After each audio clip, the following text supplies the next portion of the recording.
馬車迎えに来るの迎えに来るのね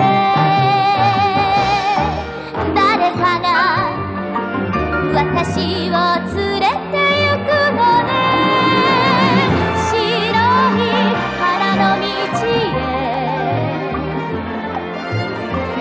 風のふるさとへ連れて行くのね連れて行くのね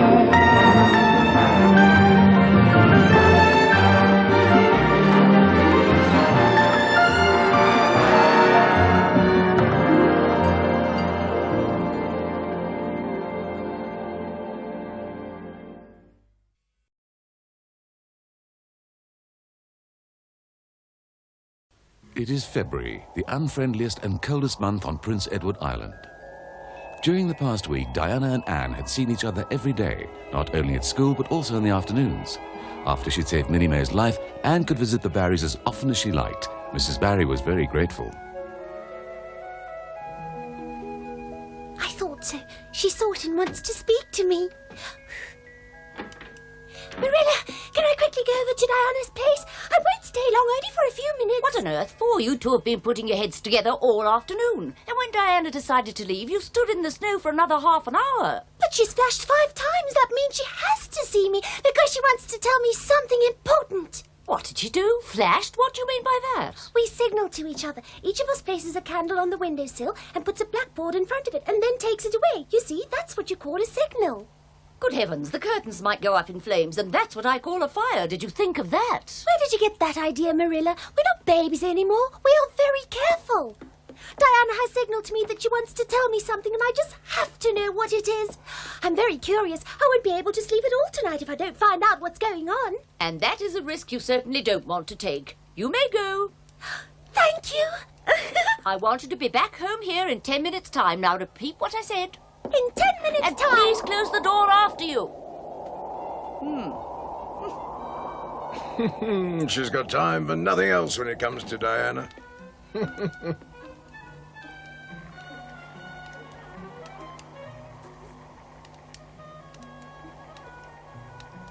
Yippee! Guess what? What do you think Diana wanted to tell me? No, don't guess. That would take far too long. It's Diana's birthday tomorrow, and Mrs. Barry told her she could invite me over straight after school. I may go with her to her house and stay there overnight. A sleigh ride has been arranged to take us to the debating club tomorrow evening. A concert will be given there, and I'll be able to attend it. The orphan with the red hair will be going to a concert. That is, of course, if you'll let me go, and that's something you have to decide. There are sure to be many elegant people at the concert tomorrow evening. I'm so excited. The best thing would be if I were to behave like Cordelia Fitzgerald. Just calm down, please, Anne. I don't like this plan at all. Attending a concert at the debating club is out of the question, I'm afraid. How could it cross the Barrys' minds to think of taking 2 little girls to a place like that? It was only yesterday that Ruby Gillis said you find the finest company there. That could well be. I certainly won't argue the point, but I don't like the fact that you already want to go to a concert there. And to stay out for the whole night, it's out of the question. Forget about it right now. I'm really surprised that such a plan would be made by, of all people, Mrs. Barry. But it's such an important day. It's Diana's birthday, and she's only got one every year. It's the first time I've ever had a birthday invitation. Even the minister is going to be there. Really? Yes, he really is. And he's going to make a speech. It'll be good for me to listen to it. Please, Marilla, let me go to the concert tomorrow evening. That's enough, Anne. Don't you ever give up. You're not going to change my mind by talking rubbish. Take off your boots now. It's time you went to bed. It's past 8. I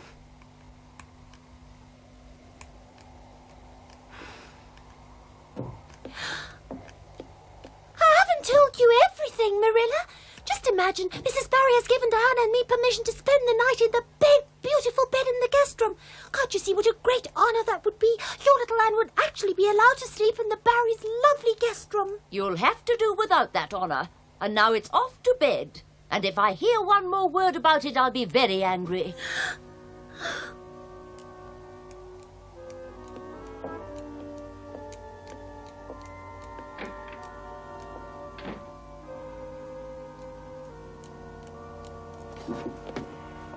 What is it, Marilla?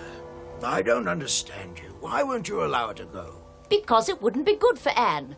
At one stage, you promised not to interfere in her upbringing. Stick to that promise. I'm responsible for her growing up to be a respectable young lady. Yes, I did make a promise like that, but... Oh, Marilla. Stop poking your nose into my business. I know what I'm doing. I don't want to say you don't know what you're doing, but I am allowed to have my own opinion. And you know what? My opinion differs from yours, Marilla. I would have allowed her to go, and why not? A concert like that wouldn't do any harm. And if she wanted to go and live on the moon tomorrow, would you also have said yes? She's twisted you round her little finger. I wouldn't have anything against it if Anne were only staying there for the night, but I have a problem with her going to the concert. She'd never forget an experience like that. She'd need at least a week to settle down. Can you imagine what she's going to get up to in her vivid fantasy world? Believe me, Matthew, I can judge this child better than you can, because of the fact that I spent more time with her. Even so, I still believe you should let her go.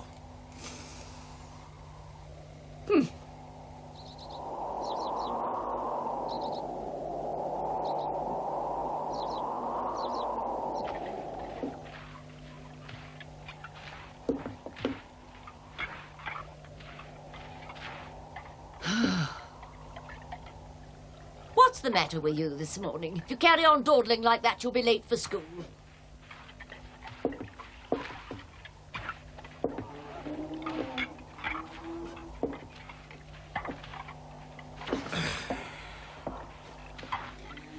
In my opinion, you should really think of letting her go.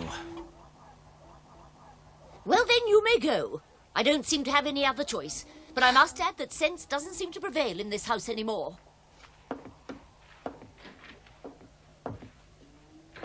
I'll be so grateful to you, Marilla, till the day my hair turns white. Oh, do You say mustn't it again. come and thank me for giving you permission to go. Thank Matthew. But understand this once and for all. Don't blame me if you're not able to sleep a wink all night long because you're not used to sleeping in another person's bed. Or if you were to catch a cold because you left the warm concert hall to ride through the very cold night. You wonderful darling, Marilla. You won't believe just how much I've wished that I could go to a concert someday. All the girls at school have attended one sometime or another. I always envied them when they talked about it, but you see, I didn't want to ask you because it would probably have been too expensive. Oh, Marilla, Matthew is such a kindred spirit. He knows exactly how I feel. It's reassuring to know that somebody understands me so well, Marilla. Be that as it may, Anne, I'm still against the whole idea. Oh! Anne, your hands are still wet. You're going to dirty my blouse.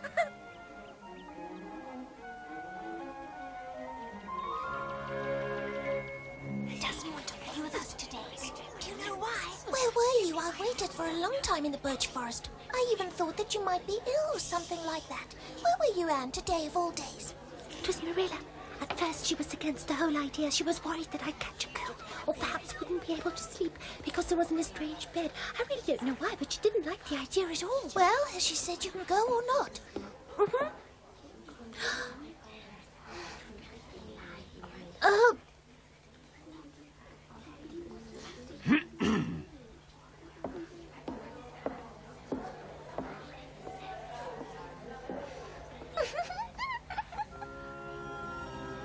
In her thoughts, Anne was already at the concert. She could already hear the music and examine the many elegant visitors there. It was impossible to keep herself occupied with something as unromantic as a geometry problem. This daydreaming had consequences because on this particular morning, Gilbert Blythe was quicker and better than her. Usually she would have been very angry, but today she could simply rise above everything. After school, Anne and Diana ran as quickly as their feet could carry them. Anne was over the moon. She was so worked up and excited that she would prefer to scream or dance or do something else that was crazy. The tea table was just as Anne had imagined. Very elegant, just perfect for celebrating Diana's birthday. The rest of the afternoon was spent preparing for the concert. Both girls not only wanted to look pretty, but outrageous and romantic. But after they'd each tried 1,000 different hairstyles, they decided to leave their hair as it had always been. Thank you. It's so elegant. so's yours. Thank you.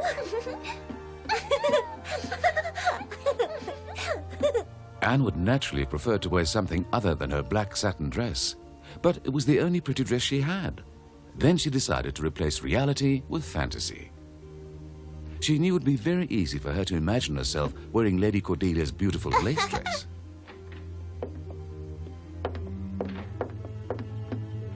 Did you hear that? It's the sleigh.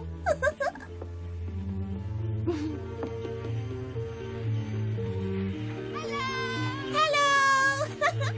Hello. Good to see you. Hello. Welcome, Tommy. Good to see you. Hello, Diana. Hello.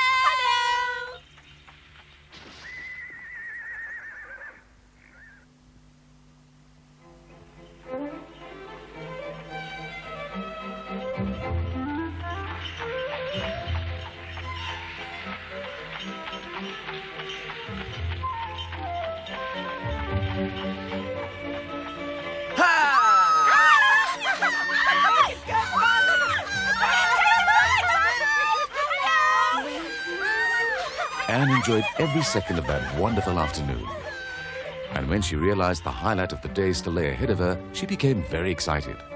And when she finally took her seat in the town hall and saw all the nervous children, she became so nervous herself that she completely forgot she was only a mere spectator. This was the first time she'd been to a concert, and all the actors and actresses were her friends or people she knew, and they were hosting the concert. The carnations Prissy is wearing in her hair this evening are apparently real. Really? Ruby Gillis says Mr. Phillips ordered them all the way from Charlottetown. What? I don't believe it. The curfew tolls the knell of parting day. The lowing herd winds slowly o'er the lea. Anne couldn't take her eyes off Prissy. She thought she was very pretty. She listened intently to the choir, and the voices of all the girls sounded like the whispering of angels. And when Sam Sloane took the stage to recite the story of a small boy who, with all his might, wanted to lay eggs just like a hen, she laughed so much her tummy ached.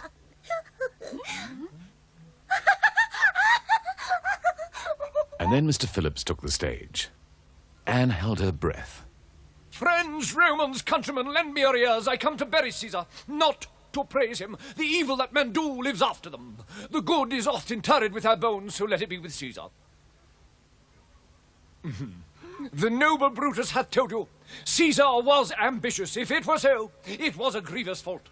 And grievously hath Caesar answered it, here under the leave of Brutus and the rest. Anne thought that Mr. Phillips's performance was the absolute highlight of the evening. So are they all. She'd never heard such words uttered before.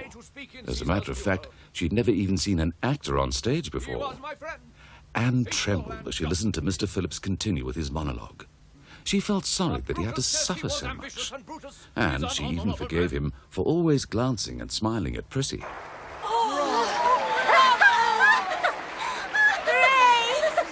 Only one item on the program failed to interest her. According to her, it could certainly have been left out.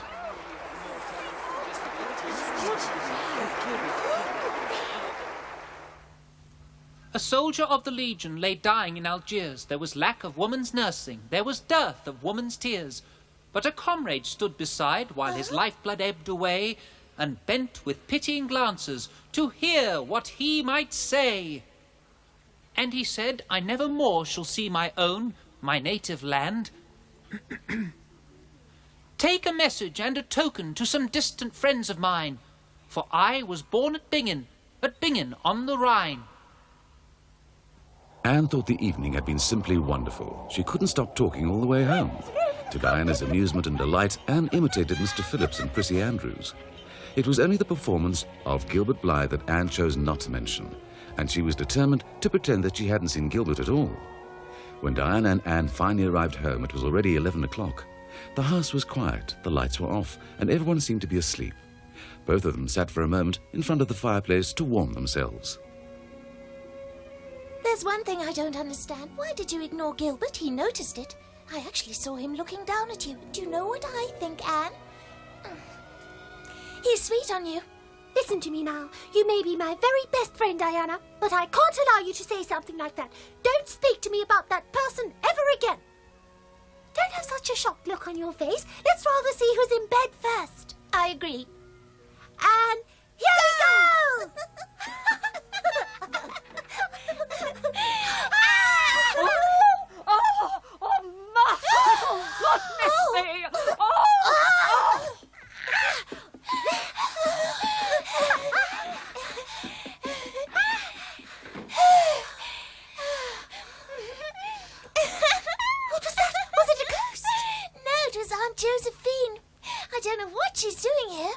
What I do know is she's going to be furious. She's very sensitive.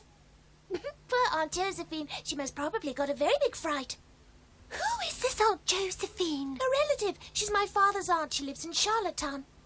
She's very, very old. You couldn't imagine that Aunt Josephine was also a child once. She let us know in a letter that she was coming, but I didn't expect her to be here so soon. She always thinks she knows better and never makes a mistake. She's an old witch. We can't go back into the guest room. I'm afraid we'll have to share a bed with Minnie May.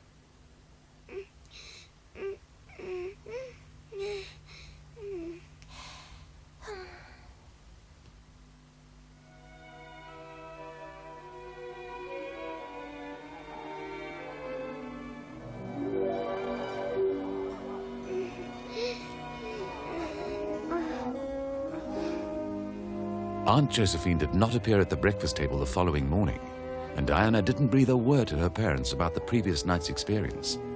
Anne didn't say anything either, but you could see that her conscience was bothering her. And when she said goodbye to Diana, she wished her luck and hoped that Aunt Josephine wouldn't be too angry. Diana! Yes? Yes, Mummy? Diana, is it true that you gave Aunt Josephine a fright last night? Answer me. You don't have to doubt my word, you know. I don't need your daughter to confirm my allegations. Yes, Aunt Josephine. You must understand, my dear, that I have no great urge to stay in a house like this. If it's at all possible, I'd like to leave right now. But Aunt Josephine, how could you say something like that? Don't think you'll be able to change my mind. Once I've made a decision, I stick to it. I'll start packing immediately so that I can leave. Oh, yes, by the way, the money I want you to give Diana for her music lessons. Yes? It would be best if you were to forget about it. I most certainly don't have a lot of money that I can simply throw out of the window.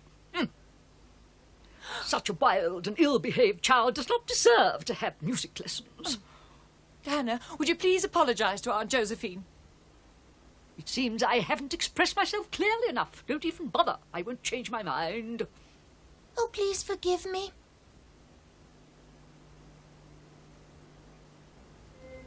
Anne heard about Diana's predicament through Rachel Lindy, and she was very shocked.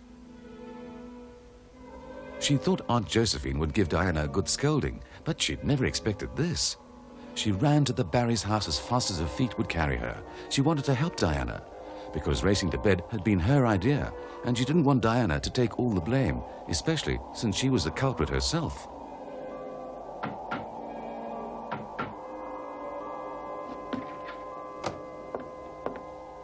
Is it true? Was your Aunt Josephine so angry that she wanted to pack her bags and leave? Of course it's true.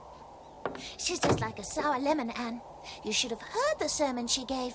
I have no great urge to stay in a house like this. I'd like to leave right now. I won't change my mind.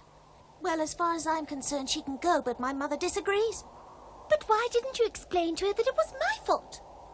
Do you really believe I'd do that? You can't be serious, Anne Shirley. I suppose you take me for a horrid little tattletale. Well, if you won't say anything, I will. Oh, I hope you won't do that, will you? She'll devour you.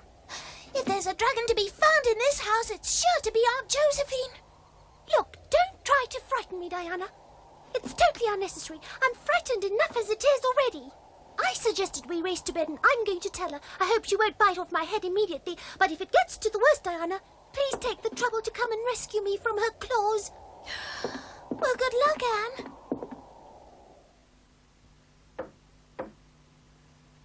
Come in.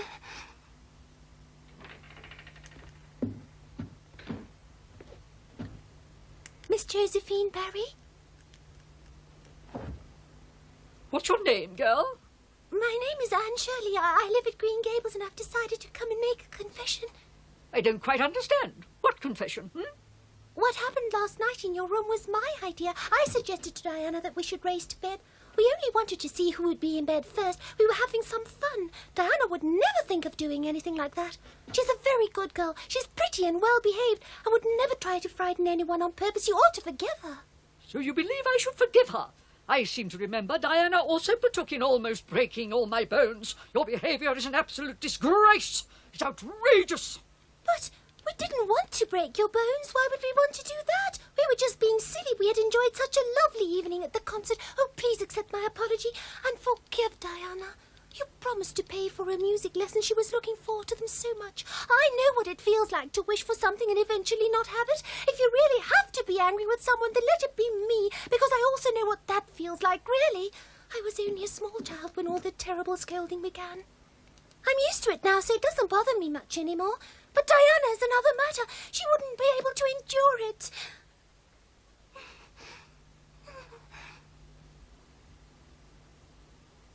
And please don't eat me up. I don't intend eating you up, my child, and I prefer it if you used another expression. I'd like to try to see the situation in a different light. Let's say that you were tired and wanted to get to bed in a hurry. Seen in that light, I have a better understanding of it, because I was also tired and was looking forward to my bed. Please sit down, my child. I'd like to know more about you and where you come from. Unfortunately, I won't be able to tell you right now. I have to go home, otherwise Marilla will also be angry with me, and rightfully so. Marilla Cuthbert is a very sweet lady. She's taken me in and is my foster mother and trying to raise me in a proper way. I really don't think it's a very encouraging task. She can't be blamed for anything. Marilla Cuthbert would never allow anything like this to happen either. Diana could only have learnt such bad behaviour from me, certainly not from Mrs. Barry. Please tell me whether you've forgiven Diana and whether you'll stay on in Avonlea or not. Well, we can discuss those 2 points if you promise to come and visit and tell me all about your life. Then I was able to make you change your mind? You'd be able to move a stone wall. Come here quickly, Diana! You don't have to be frightened anymore. Oh, thank you, Anne. Oh, goodness, that little one certainly is amusing. Miss Josephine Barry had never met a girl like Anne before, and she took to Anne right from the start. And just as she'd forgiven Anne, she forgave Diana. She gave Diana a silver bracelet and informed the family that she'd unpacked her suitcase. I have decided to stay with you for a little while, but only because I want Anne to come and visit me. When Anne shared her experiences at Green Gables, Marilla's only comment was, Didn't I tell you should have stayed at home? Aunt Josephine remained at the Barrys for a whole month. For the first time, she was a pleasant guest. Anne kept her in a good frame of mind. Aunt Josephine could play the piano very well, and she taught Diana and Anne many songs. And when the day of her departure arrived, she said to Anne, If you ever come to Charlottetown, don't forget to visit me. And do you know what? You can sleep all by yourself in my guest room. You'll love it. Goodbye, Aunt Josephine. Goodbye, Aunt Josephine. It seemed as though Anne had found a kindred spirit in Aunt Josephine. Goodbye, Aunt Josephine. Bye. See you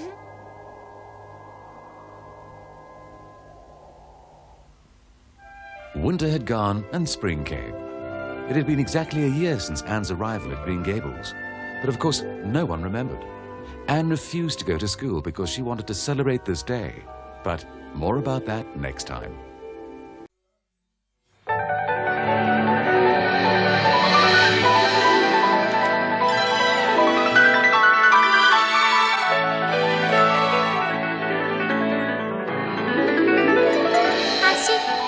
走っても終わらない花の波、湖は遠く燃える雲はもっと遠く